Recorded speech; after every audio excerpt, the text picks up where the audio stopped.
this is Casey. So give us a little background on what you're all about. Okay. Well, I grew up in Chicago. I don't know. I didn't know that. Yeah. So I didn't always live in Nashville. I grew up in the city. I was a bit of a hooligan. In Chicago. In Chicago. I dropped out of high school. I was What? a bad girl. Yeah, a lot of people don't know this part. But yeah, I would like coming out. Sneak out at night, ride the trains. I just like raised hell. Like, probably Riding the L. Yeah. like in general, like I think I freaked my parents out quite a bit. But yeah, I left home at like 15, 16, and then I was just like on my own, going apartment to apartment. In and out of relationships I probably shouldn't have been in. And that was like I think I was just kind of like distracting myself from like loving myself and like diving into my art. And so that's why it kind of took me like a lot longer to do that. But then I got the hell out of Dodge and I went to Asheville, North Carolina, which is like... So you left Chicago. Yeah, when I was 23. Okay. I just needed to like get out of the concrete jungle and like the toxic and the freezing.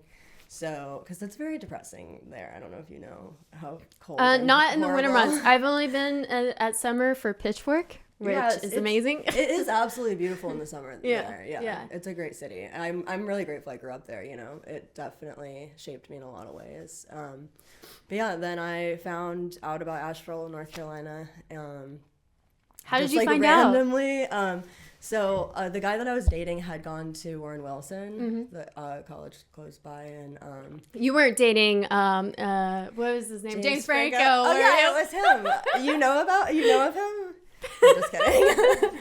That would be crazy if it was that James would be Franco. really cute. Yeah. But it wasn't him. No, unfortunately. shame. No, but fortunately too. This guy was amazing, and he brought me to Asheville. I'm like, I thank him for that all the time. I'm like, so grateful for that. So he was just basically like, you would love this place. Like, this is you. And we went down to visit one year, and it was like the street festival going on. Like, the second I stepped out of the car, I was like, this is it for me. Like, I could just feel the good vibrations, and I was like running through the street, and there was like this cool, like, I don't know what festival it is, like during Labor Day weekend, but like just everyone's out, all the That's hippies. like my birthday weekend. Really?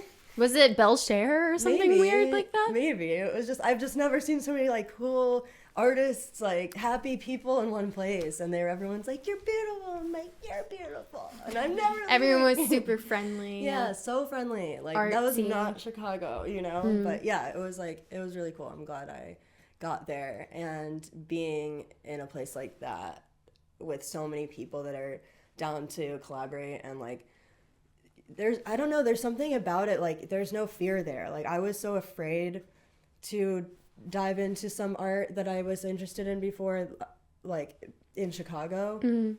Like probably because I just thought like, what if I'm not good enough or whatever. But there's so much support in Asheville, like for creatives, you know, and so that helped a lot. That's great. Yeah. So I grew up in Asheville. Like that's my hometown. Oh and my gosh. I loved it. I loved growing up there. I went to college there and at a little liberal arts school, and everyone, it was like going to a private school because it was so small. Yeah. And that's where I nurtured like my creative side and like actually getting critique on my creative endeavors, which was really cool.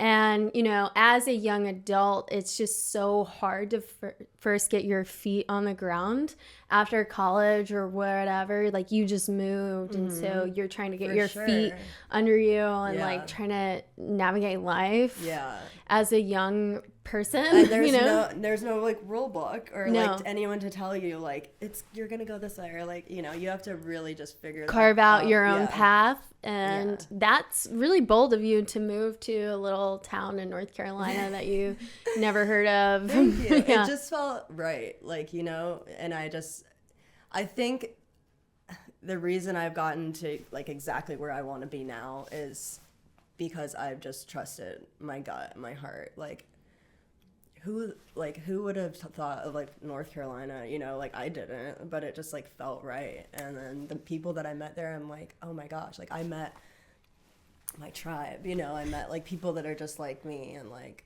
yeah, I wouldn't trade it for anything. Yeah, that's cool. Yeah, I feel like you met some people that I went to high school with, which is funny. Yeah. Yeah, like some of those people. That's great. Well, how long did you live in Asheville before you moved to LA? 7 years. 7 years? I know. I was like, I accidentally stayed in Asheville for 7 years, but no, I'm so glad I did it, because it took that whole time to figure out, like, okay, now you got what I needed, and now I can go, but still have these solid roots there, like my people. You could always go back, and have you gone back since? I have. I went back. Well, my mom lives there now. Oh wow! So she moved there a year after me. So it's like that was also another. I felt like way more at home there, you know. Yeah. I mean, it is. You're going back to your mom. That's great that she moved there. Yeah. So did your parents like split up? They split up when I was younger, in Chicago. So they split up when I was 6, and then they actually got a 2-flat, so that my dad lived upstairs and my mom lived downstairs. That's great. But they'd like just stay out of each other's way. Like they were not like friends, you know. But I mean, they have respect for each other. Well, that worked out probably for your childhood. It did. It was. My dad asked me like, "Did we mess you up like that?" I'm like, "No, I couldn't get away with anything." But it was good, because then I could just go upstairs and see my dad like anytime I wanted, and I don't think a lot of people got to have that with divorce parents, you know. Yeah. So that's the best case scenario in that scenario. Yeah. Yeah, absolutely. That's cool. So to my understanding, like, you know, I remember like seeing you in Asheville before I moved from Asheville. I moved to Colorado, but before I moved, I remember seeing you around town, and I all I remember is like you were really into modeling and stuff. And when did you start modeling? So I started a bit before I moved to Asheville, like nothing like really serious. So I guess it was mostly after I moved to Asheville, and I was just kind of finding a lot more like confidence in myself. So just like I guess I was there for like a good 3 years, and then I started to do it more seriously, and just also like more for fun. Like I'd dive into like creative projects, and I'd get really into like the styling of it and the creative direction of it, you know. And then I'd find myself like being like a little bit resentful of like the photographers that could just like make this happen, because I was like, I want to make this story, you know. And then I realized like, you don't want them to direct you in the shot. Well, no, I loved that. I did love that, but I also was like, I felt like it's my turn to tell a story. Do you know what I mean? Don't get me wrong, I love collaborating with photographers. Sure. But I needed to be able to get behind the camera and take over. So when did you start getting behind the camera? It's funny, just because. Okay, so I was dating a photographer, and I felt like I wasn't merely being credited for the work that I was putting in, or like the ideas that I had. And there was like I remember there was a shoot that we were doing, and we were like arguing about like a direction of where we could go with it, and a creative decision, basically. And he was just like, kind of like, why don't you just pick up a fucking camera then and do it yourself? And I was like, oh, so that really spurred the moment for you. I was like, okay. Well, I mean, it was something that I had wanted to do for quite a while, but I didn't really realize like that I could. That I was like, well, you can do this. You need the text in order to do it, and you probably didn't have access to it. Yeah, I guess I also, you know, it took a really long time for me to actually believe in myself and my capacity to tell a story or do any of that stuff. The creative vision, but you always had it within you. It sounds like, absolutely. And you kind of knew like your angles as far as like a model. Yeah, totally, and that helped too. Originally, like I've always been very interested in fashion photography since I was a kid. And growing up, I had fashion spreads all over my wall and everything like that. But before that, like what I've always wanted to do was be a film director. And like I did my 8th grade paper on Quentin Tarantino. Like it was like filmmaking, like traditional filmmaking. Wow. So telling the story, like all of that was like that was very important to me, but I did not believe in myself enough to do it. And like I did distract myself a lot through my life with, you know, being in like toxic relationships or running around experimenting with drugs and like just a lot of things that like where I could have been learning to love myself and learning to dive into my creativity. But I had to go through all of that in order to find strength in myself to do it. Yeah, I hear you on that. So it sounds like to me you got a lot of like fire and inspiration, even though those relationships could have been toxic and it was hard to go through at the time. And I feel like it's a lot of growing pains, especially when you're younger and you're having these relationships and it just feels like everything could just go at an instant and everything will end if this person doesn't like you. And it's so like, you know, living on the edge in a way, and mix that in with like substances. Yeah, you don't have a solid foundation at that point, you know. So yeah, I did need all of that to kind of crumble around me to be able to be like, wait, I am strong as fuck, and I can do this, you know. Yeah. But so recently, I don't know if you know this, but I've been transitioning into filmmaking. Just having all of the resources that I have from working in fashion and stuff like this. So I made my first fashion film, and it got into 10 film festivals all around the world. Wow. And it just won an award. I didn't even know that. Yeah. That's congratulations. Thank you. I'm like kind of silently doing this right now because I haven't really put it out. So it's still cycling through. On social. Yeah, because you want to put it into the film festival circuit first before you publish it, which can be really hard in a place of social media where you just want to like post everything. Oh, yeah, totally. But then I'm also like, a part of me wants to like do it so right and like post it so right so that it's like right. Like I'm about to start filming my second one, so I need to like time it all right. So I'm like just sitting back and being patient with it. But I have like posted some BTS of it and stuff like that. Just what is it called? Self-portrait. Very cool. Thank you. So how did you film it? Like what did you use? Camera? Well, I have a cinematographer that I worked with. So I created the vision and then directed the film. Wow, from start to finish. So you did all of the development, pre-production, and post. How did you do post? The DP and I sat down and we edited it all together. Mm-hmm. From the beginning, or did he do any rough cuts with the script, or how did that work out? He grabbed certain shots like that were like the best that he knew. But I mean, there was tons and tons that we went through, you know, and like ordered it all together. We were pretty specific about like the order has to be perfect, you know. Oh yeah. Well, as the director, you have a vision and it kind of the story, right? But it almost sounds a little bit whimsical. Like, was there a script? It was super whimsical, but it was an Octavia Butler passage that we based it on. Very cool. It's strange, like reading it, you definitely probably wouldn't have like imagined the imagery that goes with it, but it makes sense, you know, watching it because so it's basically I just wanted to show how our minds are like little universes, and so like the evolution of a thought parallel to the evolution of nature, and so I think like a micro macro situation, I think it shows both.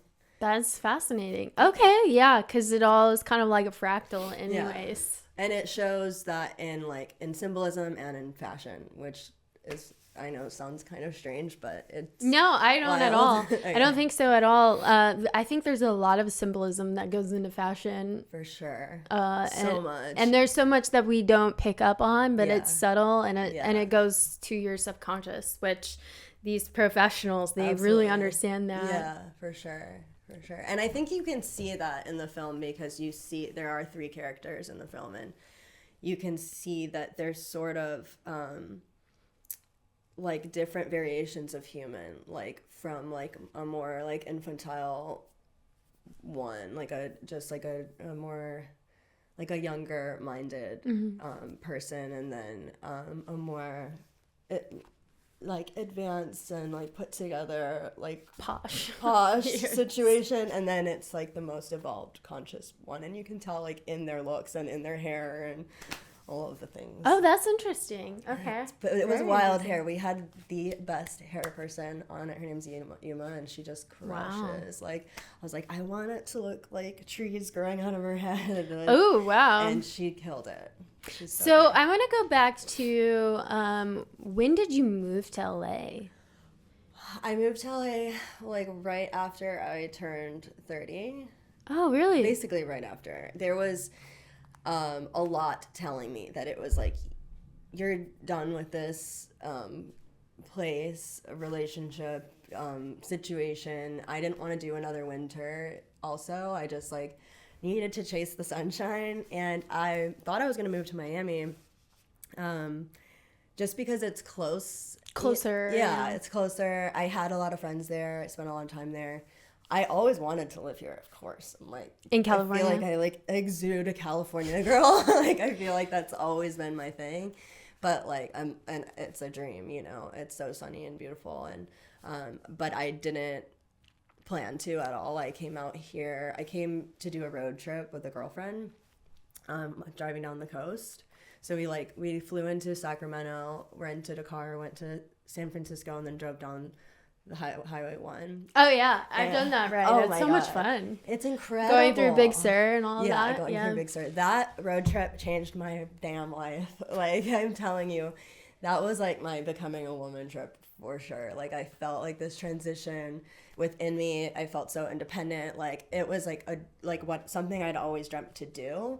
And then the morning that we were going to start going down Big Sur, and we're like hiking in some trees, and oh, I love hiking in trees in Big Sur. It's so much fun. And it was incredible. The air just smells so good. Oh my God, crystal clear. Like, it was magical. I got a text from my mom, and she was like, the Highway 1 Coast drive, road trip that I did when I was your age was like one of the best of my life. And I didn't even know that she took that same trip. And like, just like, she texted you while you're walking through the woods. She texted me, yeah, while I was walking through the woods. Like, that right sounds magical. About to like drive down the rest of Big Sur, like right when we were gonna enter it, and like that day was like I don't know, it was just such a profound feeling, because I was like, well, I look up to my mom in so many ways, and she's a woman that's not afraid to go outside of her comfort zone and go adventure and start another life, and she's strong as hell and brave. And so like, to hear that, I was like, I'm becoming like a woman that I would strive to be, you know. Yeah, going out on the edge and on the adventure. Yeah, and just like driving on the side of the world, pretty much. Like, it just I mean, it is, and it's so like windy, like the roads, like as you're going through Big Sur, it's just like you're on a cliff. Yeah.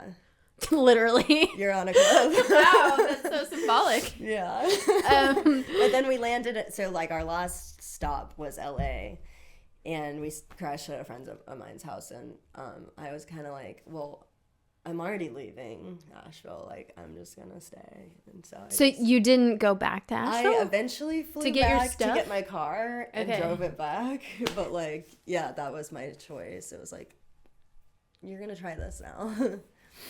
I love LA, and like moving from Asheville to LA is amazing. It is. Yeah. So it sounds to me like you were really inspired to, leave Asheville. You kind of used up what you could gather from there and like learned as much as you could while in Asheville. And it sounded like almost like you were running away from a relationship. Is that the case, or you just needed a change? I was running away from a relationship. I think that leaving to the other side of the country was probably the only way that I was gonna leave it. You know. Yeah, but finding that inspiration to do that, it seems like the breakup really pushed you to grow. Absolutely, it did, and I wouldn't change any of it. Yeah. So I'm sure like you were going through so many emotions in that moment of like the ride on for the sure, PCH. because you're really like at that point I was just really like shedding a lot of pain that I had just gone through in the last couple of years, and even before that, like a lot of different relationships and just situations that, you know, weren't meant for me or aren't meant for me anymore, you know, and just like being in a place that I got myself to, you know, like, I don't know, I was very proud of myself in that moment. You should be, because so many people just stick where they're at and just try to make it work, but some of the times like it just doesn't work out that way, and you just gotta let it go and then move to the direction that you need to be in that moment. And it seems like you did that in a way. Totally. Super hard, but it's so hard. But that's the best part of it, is because when you show yourself what you can do and how strong you really are, it's like, man, like I feel happier and more confident than I've ever felt in my whole life, you know? Yeah, because you were making decisions for yourself. You weren't moving for a boyfriend for this move. You're moving for yourself to explore your career, probably, right? And explore myself, too. Yes. Like, and definitely like a lot of, because I was like, you know, obviously LA is like the place. I didn't even like fully register that it's like, well, now you can actually do filmmaking, like, because it's like, hello, it's you're LA. in LA. Like, it took me a little while to figure that one out. So I'm gonna ask a funny question. Do you think, I feel like a lot of people wonder this, do you think you can be friends with an ex? I wonder this. I hope so. Have you had any success in that? I have, in different other relationships. Like, it's always different, and then you know, you have to respect their new lives, and like my hope is that I'll never be in a relationship where I'm not like, they're not comfortable with me being friends with my ex, but every situation is different. Sometimes things are just too hard to you know, but I do think it's important to have a moment of coming back to each other and just like feeling a respect for one another and what you had been through.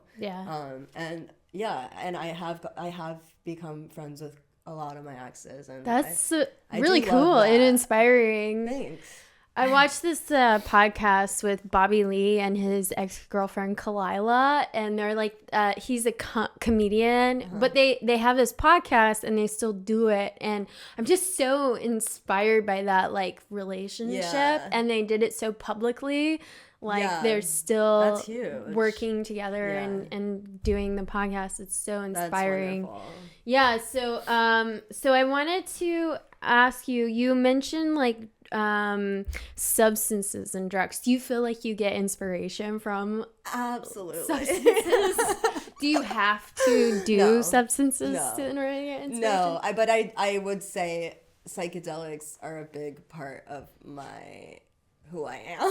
Like, tell me a story. What comes to your mind when you felt inspired by a psychedelic experience? I think just like creating a vision sometimes, you know,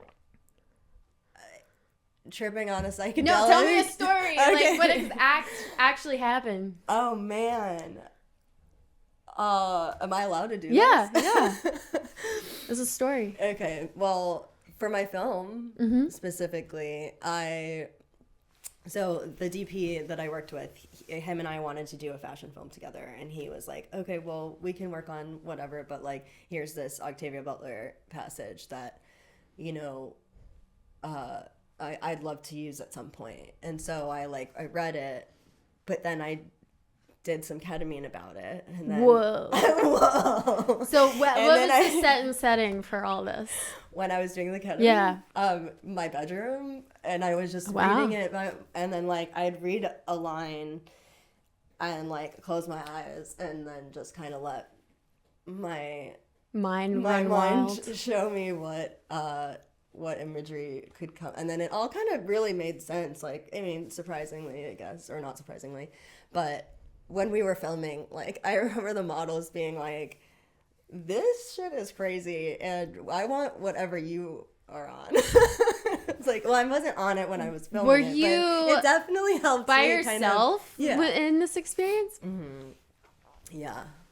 Yeah. You could say I experiment a lot with myself. You know, when I do experiment, I take it very like, and I'm like very intentional with it. You know, I'll sit in my bedroom, meditate, eat mushrooms, get naked and dance with myself. You know, it just like it is a very big part of me. I'm just shocked that you do it in your bedroom and not like in some nature like setting or something. Yeah, that too. Or does it make it scary? No.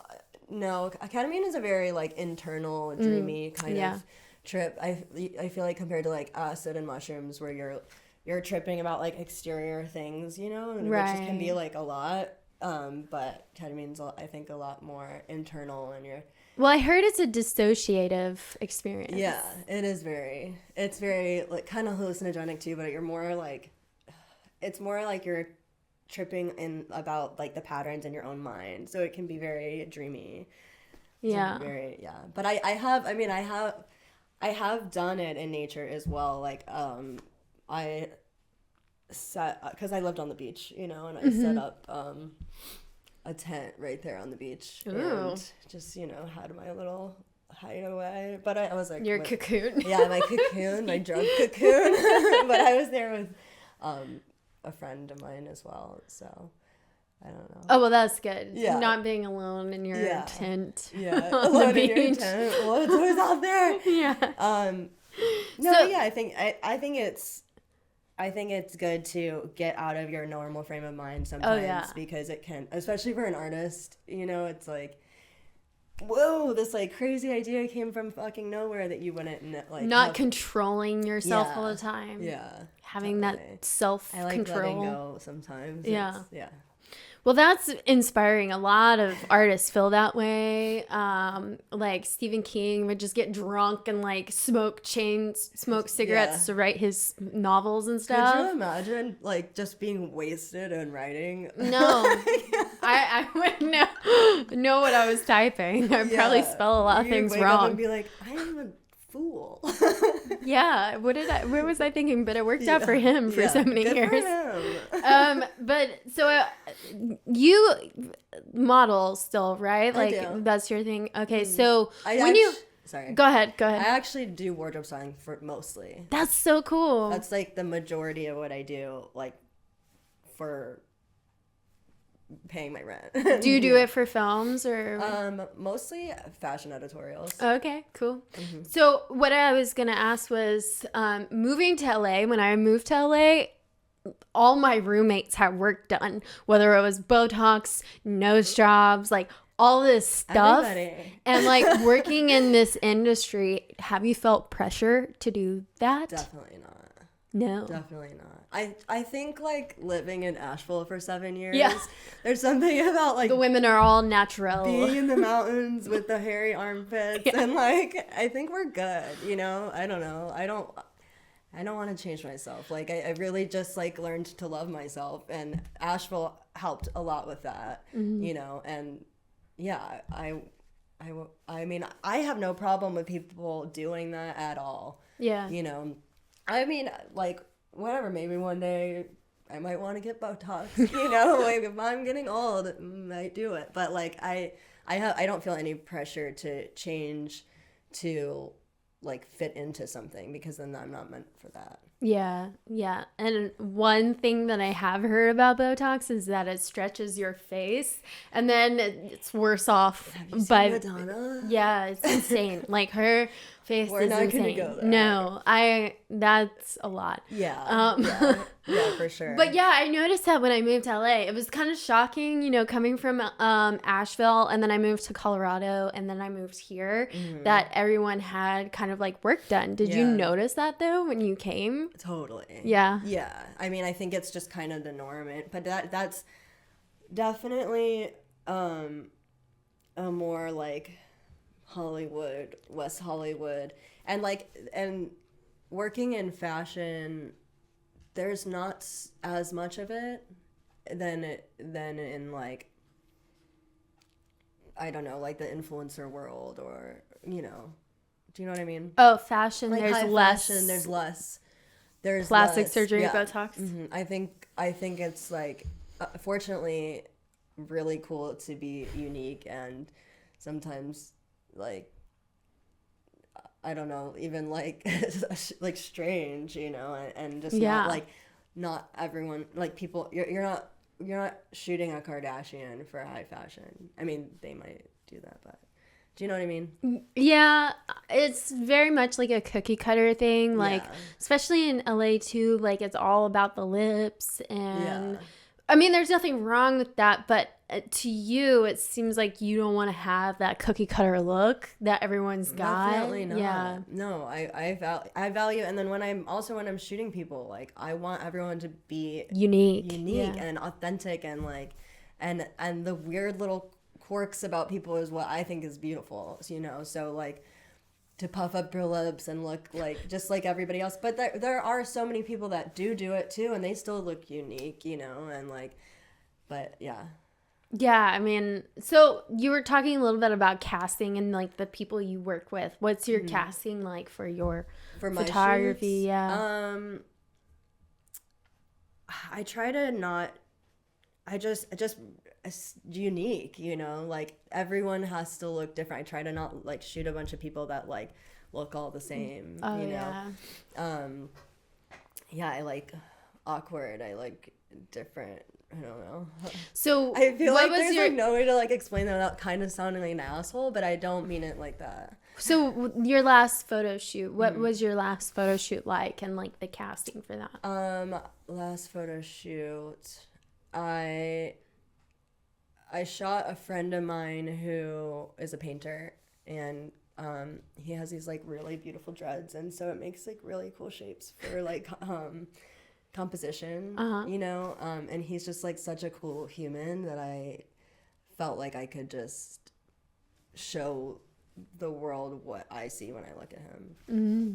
He's like a king in my eyes. So yeah, and that's the best whenever you can collaborate with someone in a shot or something, and they're willing to like go with you on that journey. Totally. Oh my and God, trust you. So down. I was like, he was like, you're crazy. You're like, you're lucky I'm like down for whatever, because like you're dressing me up in some crazy shit. Like what? What did you put him in? I just had him in some like wild like harem pants, and just we got weird. I mean, he had like a cool pattern shirt on. I mean, everything was like really dope, and it came out really great too. I think we got it published in Mob Journal. Oh, nice. And then a shoot that I have been waiting to come out that I'm really excited about that I did it in this, I think it's called Vasquez Rocks, and it's I think they filmed Star Trek, some of Star Trek there, and it's very trippy. And so I put these two girls in like white bob wigs, and it was like a very alien shoot. It was called it sounds Gemini. Like a desert vibe. It was very desert vibe. It was very like, they're definitely from another planet. It's called Gemini Fever. Because they're like, that's a great name. They're twinning, and it looks really weird. And then we had this guy on it that was doing some like strange effects, like kind of tripped it out even more. So did he add like some haze in the scene? He added some like or weird like graphic, like isn't that if you're like looking at the photo but you were on acid kind of situation. So this was in post. Yeah. Okay. Yeah.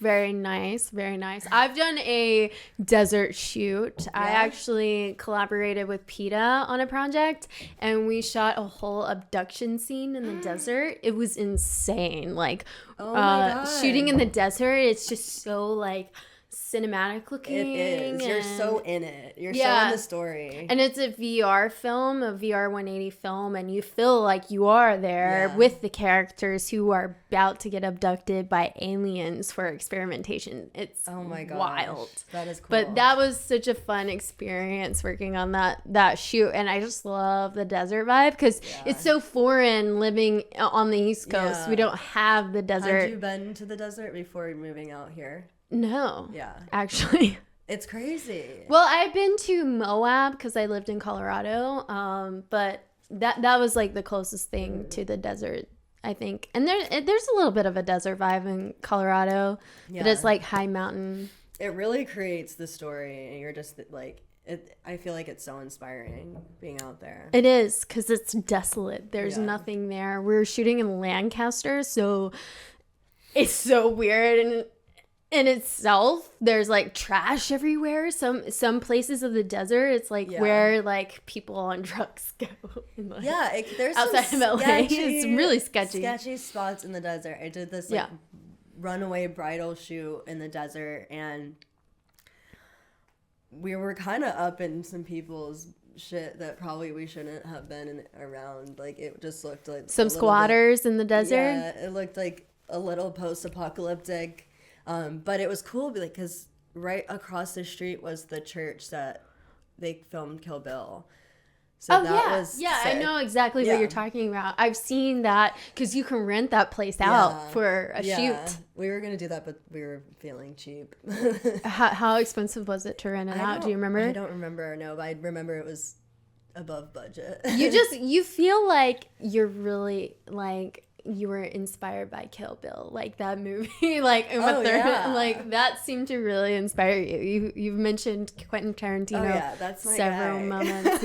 I love Quentin Tarantino too. His films are just so wild and crazy, and he's fearless. Like, he's not afraid to just like go hard and like just do too much, and I love that. He's not apologetic, and I feel like a lot of people get really apologetic with their art. It's got to be something political or something, and to me that just makes the art so dry. You're not really saying anything. You're not standing up. Like, if you're too overly political or politically correct, like, to me it's so boring. I agree. Where's the rock and roll? Where's the rock and roll? Where's the anarchy? That's what I love, and I love Quentin Tarantino because of that, because he's unapologetic about his art, even in today's world. Totally. Yeah, I agree. I feel like that about Robert Rodriguez too. Oh, really? Yeah, I do. Tell me more. Like, what do you mean? Well, they kind of like, they have a thing, like they work really well together. A lot of people don't know about this movie called The Four Rooms. No, I've never heard of it. So it's 4 different directors. It's in this hotel, and Tim Roth is the bellboy. It's brilliant. He was in Reservoir Dogs. Mr. Pink, I think. That was the OG Quentin Tarantino days. Yeah. And this was like OG as well. This was far back. But he's the bellhop, and he's just like the quirkiest, like weirdest guy. But each room is directed by a different director, and so Robert Rodriguez directs one, and Quentin Tarantino directs another. That's one. wild. Yeah, it's so cool because you just go into their different worlds, in these different rooms, and Madonna's and they coexist. In one film. In one film, one hotel. Like, it's so cool. But yeah, like, I feel like Planet Terror and From Dusk Till Dawn, like... Oh, that's a good one, too. They're wild. Like, it's like, this is a joke, right? Like, it's like but it works. Yeah. And I love going back to those 90s films, that were filmed on actual film. And you have that film grain. It just looks so good. Yeah. Do you shoot on film at all? I don't. No. Mm-hmm. Yeah, it's a dying art, but so I ask everyone certain questions, like, I want to know, like, what is your lowest point as an artist? Like, can you think of a time where you were just at your lowest point? As an artist? Yeah, or just in your life. Yeah. But your art was part of your life at the time too. I would say right before I left Asheville. Yeah, that was like your lowest rock bottom. Yeah, for sure. I had those moments in Chicago, but I wasn't doing anything about my art at that point. Mm-hmm. But yeah, definitely in Asheville, because I knew I lost myself there for a minute, and I didn't love myself through it, and I was still making art, but I wasn't I wasn't good, you know. Yeah, and it's hard to really focus on your art when you're going through much for sure emotions and things like that, and it takes away from the art. But it can also, once you look back on it, inspire you for something you want to create later on. Yeah, absolutely. Oh, for sure. Like there was so much of that time that has inspired art, you know, and even during it, like I like so many things that I had written, and I realized like I definitely had made some lemonade out of all of that. So I was like, yeah, we're gonna be okay. But yeah, in that time, like I didn't feel any support in my art. You know, I felt the opposite of that. You know, but that's what's even cooler about it, is because I figured out how to do that for myself. So. And so what are the highest points so far in your artist career? Oh my gosh, the film. Yeah. I'm like, to be able to get on set and build out the set in exactly the vision I saw it in my mind, like, and the see way it that come to life. Yeah, like stand right in front of it and be like, I wrote this and then now it's here. Yeah, like it was just right here and now it's here. Like that is highest I've ever been. That is the weirdest thing. It is very trippy, by the way. Yeah. It's like you wrote it down on paper and you came up with the concepts, and then you actually are experiencing it while directing it and seeing it unfold. It's insane. I really felt that way when I just released a VR film called Vanilla Lily, and we shot in Paris. Ooh. And I hired 2 actors for that. And while I was on set, I just really felt that. It's like, this is so weird. It's so real. It's so now real. It's so real. It's so real. And it's my such imagination has become real. Yes. Like that's so fulfilling. Oh my gosh. Love that feeling. There's nothing else like it. Yeah. I'm so glad you brought that up. Yeah. Because I feel that way too. One. It's a good one for sure. Yeah. Yeah. So and then do you have any projects coming up that you're excited about? I'm really excited about my next film. What's the name of it? Kind of can't get it out of my head. The Wild Ones. Oh, that's a great name. It kind of reminds me of Ivy's song. Oh yeah. Yeah. The Wild Side. Yeah. Maybe there's a collaboration there. Yeah, for sure. And then questions I ask everyone is, where do you think creativity comes from? Ooh, our soul. Mm-hmm. You know, I think it like inspiration can come from this outside world for sure, and connections and love and heartbreak. But I think the creativity itself is divine. Like it's, you know, it comes from something out there. Yeah, when I'm like working on a piece from scratch and you're just writing it down or coming up with the concept, it does feel like it's coming out of nowhere. It's like, where am I getting these ideas? Where are they coming from? Absolutely. Are they from me or from God or spirit? I believe like we're so connected to, like we are part of that, you know, our souls are that, like we are divine, you know, and so just having that like open portal and open heart to allow that in. You know, it's like you're downloading like this beautiful art that is meant to be seen and shown to the world. Yeah, and everyone's so different in their perception of whatever they're coming up with or downloading. Totally. Yeah, absolutely. Like we filter it, you know, of course, through our own lens, and then present it, and then everyone else filters it. Yeah, it's like a muse. It just comes from the ethers. Yeah. It's weird. Thank you, ethers. Yeah. We love you. And then I want to know, what's the meaning of being an artist to you? Oh my gosh. So I heard it best on this movie about Basquiat, and this man was writing about, he was a writer, and he was, I think he critiques artists or whatever, and he was saying that the reason why art is so expensive is because it's the representative of the true quality and like, what is the word? The true value of that human being. The core. Yeah, like who that the essence is. The essence Right, of that person just spilled out onto a canvas. Nobody else is gonna make what you make. You know, nobody's gonna do that. It's you, the exact same way. Exactly.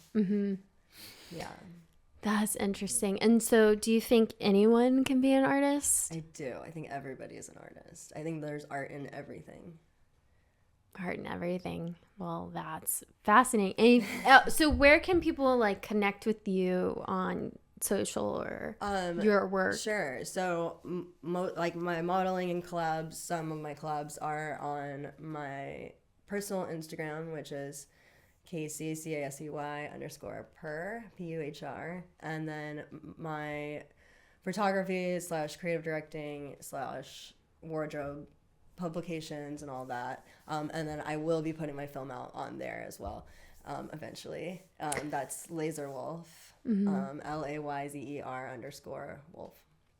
Very nice. So when you publish your film, are you gonna publish it on like YouTube, or where are you gonna put the full link? Probably all over. Yeah It'll be out on a lot of things. Well, I'm excited to see it. Congratulations on your win. Thank you so in the much. film festival. It's so hard to do that, and you did it. Thank you so much. I can't wait to hear more about what you do. Appreciate it. All right, that's a wrap. Thank you for having me. Yes. You got the force. Give me to a doctor. You hit me with the magic potion. Ooh, baby, step into my passion. Thank you for watching. My name is Keeley Turner. Don't forget to subscribe. Hit that like button, bell button, you know the jazz. Every YouTuber says that. And I will see you in the metaverse.